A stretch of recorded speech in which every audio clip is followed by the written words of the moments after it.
a Maine nurse who attended college in Alaska, was sentenced to 75 years behind bars after being convicted of the rape and murder and 20-year-old woman inside his dorm almost 3 decades ago. A Fairbanks Superior Court judge handed down the sentence to Stephen Downs, 48, on Monday. A jury found him guilty of Sophie Sargi's murder after a 5-week trial in February. Sargi's body was found in a bathtub inside Bartlett Hall, a University of Alaska Fairbanks dormitory in April 1993.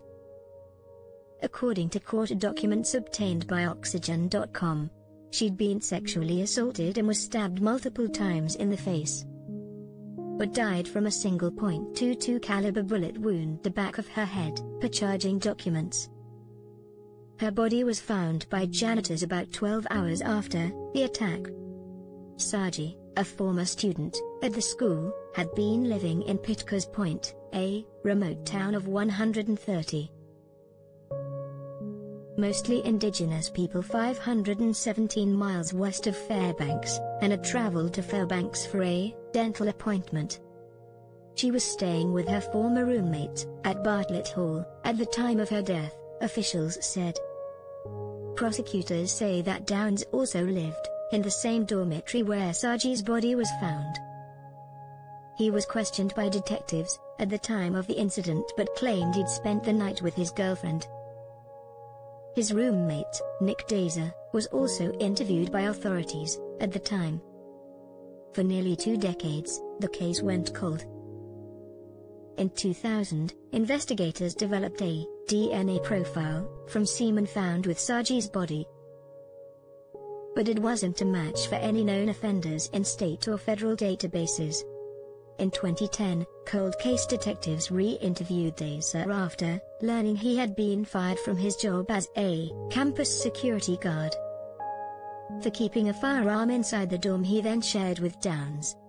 Dazer confirmed he'd been terminated from his job but denied owning a .22 caliber firearm, alleging that Downs had actually owned and kept a .22 caliber gun in their dormitory room in 1993. In 2019, cold case investigators for the Alaska State Troopers linked Downs to the case using genetic genealogy and DNA testing.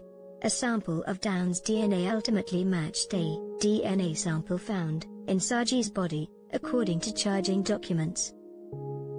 Downs was arrested in Auburn, Maine, where he had been living and previously worked as a nurse, and was extradited to Alaska to stand trial. Downs denied he carried out Sargi's killing and pleaded not guilty in August 2019. Downs' trial was the first time that particular DNA technology, first popularized in the Golden State Killer case, was used to secure a conviction in Alaska, prosecutors said. It was a real honor to work on this case, given how long it had gone unsolved, how long the community, Fairbanks, UF, Sophie's family, had suffered knowing that somebody had apparently gotten away with this murder and rape, Jenna Gruenstein with the State Office of Special Prosecutions said. Gruenstein described Sargi's bathroom dorm killing as an unprovoked and a wholly unexplained crime. He committed it against someone he never met and committed it for no discernible reason, Gruenstein added. Sargi is a woman who Downs overpowered in every way, height, weight and weapons. The way he committed the crime, it's pretty shocking it wasn't caught earlier. Because this crime is really one that should have been easily detected. It was in a public place with a bathroom stall separating murder from washing and brushing teeth. As students came and went, fairly busy with activity. Downs' attorney, Jim Howaniak, however, insisted in court his client is not a monster, Maine television station WMTW reported.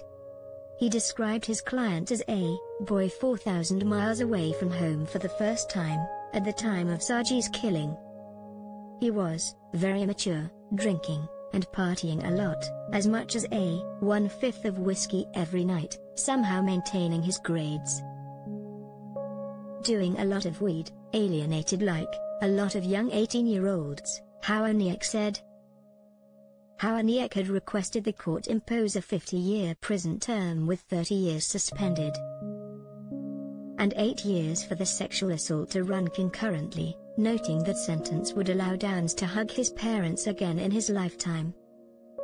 Since April of 1993, Miss Saji hasn't been able to hug anyone, Judge Thomas Temple shot back, apparently irked by the defense's suggestion. No one's been able to hug Miss Saji. No one will ever hug her again. Downs is appealing his conviction, according to prosecutors.